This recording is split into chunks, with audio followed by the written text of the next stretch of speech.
السلام علیکم ورحمۃ اللہ وبرکاتہ۔ رمضان کا آخری عشرہ اللہ تعالیٰ نے لیلۃ القدر کو ان 5 راتوں میں چھپایا ہوا ہے۔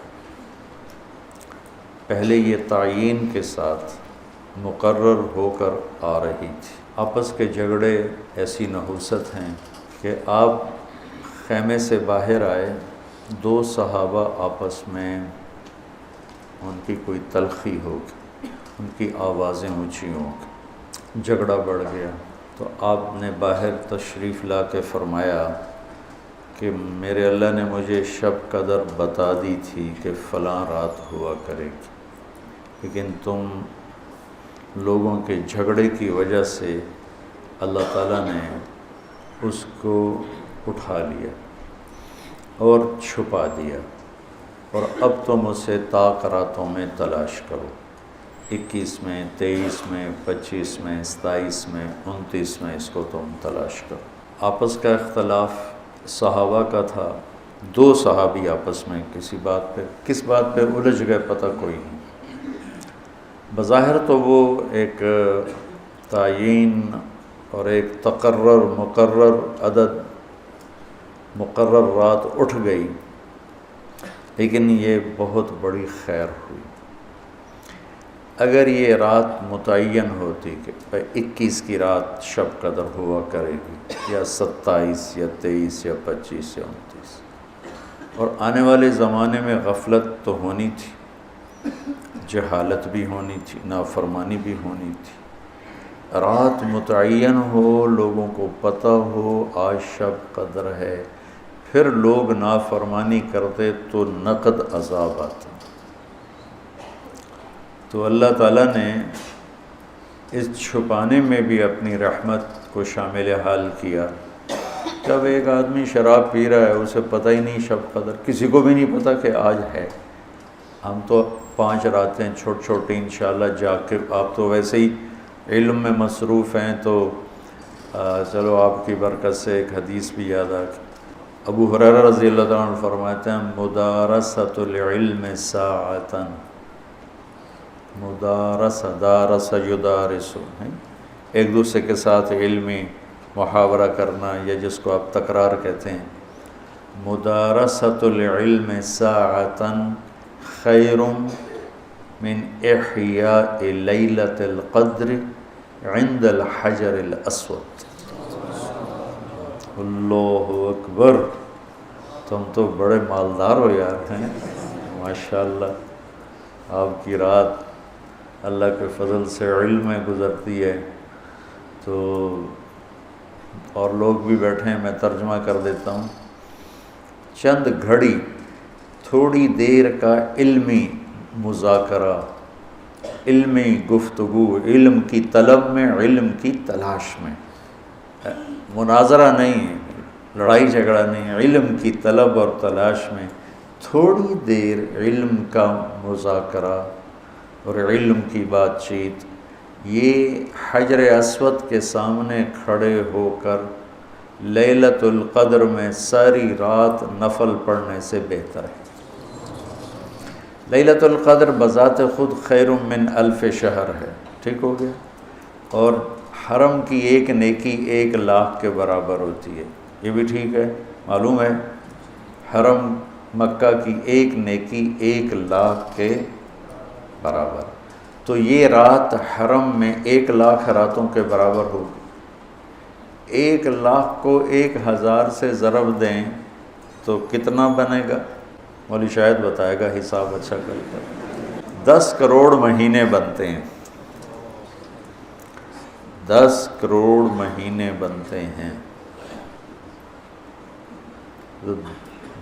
10 کروڑ مہینوں کے سال بناؤ، لاکھوں سال بنتے ہیں، ہزاروں سال بنتے ہیں۔ تو علم کا مذاکرہ، علم کی طلب میں، علم کو سیکھنے کے لیے تھوڑی دیر بیٹھنا، وہ حجر اسود کے سامنے لیلۃ القدر میں ساری رات نفل پڑھنے سے بہتر ہے۔ یہ تو ہو گیا عام دنوں میں۔ جب یہ علم کی طلب رمضان میں ہو تو ہر عمل پہلے ہی 70 گنا بڑھ جاتا ہے۔ فرض علم کی طلب تو فرض ہے، تو فرض 70 گنا ہو جاتا ہے، نفل فرض بن جاتا ہے، تو اس کو ملٹیپلائی کرنے کے لیے کوئی کمپیوٹر بھی کام نہیں دے گا۔ یہ آپ اللہ کے فضل سے آپ کی ساری ہم نے 25 کو چھٹی رکھی ہے، 2 راتیں گھر جا کے جاگ لینا، ایک 27 کی ایک 29 کی، تو انشاءاللہ تو اب ویسے بھی آج کل راتیں چھوٹی ہیں، تو یقیناً ایک رات تو ہوگی اس میں، 5 راتیں اگر ہم جاگ لیتے ہیں یقیناً ایک رات اس میں شب قدر ہے۔